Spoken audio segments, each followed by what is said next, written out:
Hi, welcome back. I got the light on now, and it is flooded, and I can hear water dripping in everywhere. Everywhere.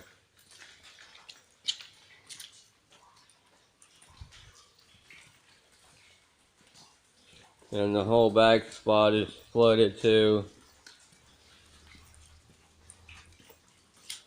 This is not, I'm not satisfied at all.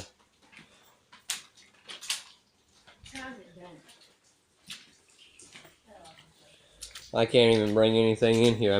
There's just no point of having this building when I can't even use it.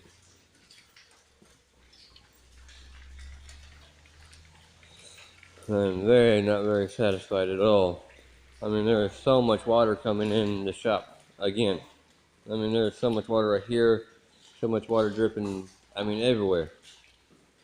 The whole front part of it is flooded.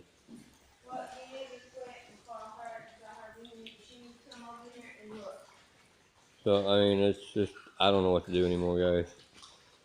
So, well, I hope you guys have a better day than I do. Have a good day, and subscribe to my channel, follow my videos. Have a good day.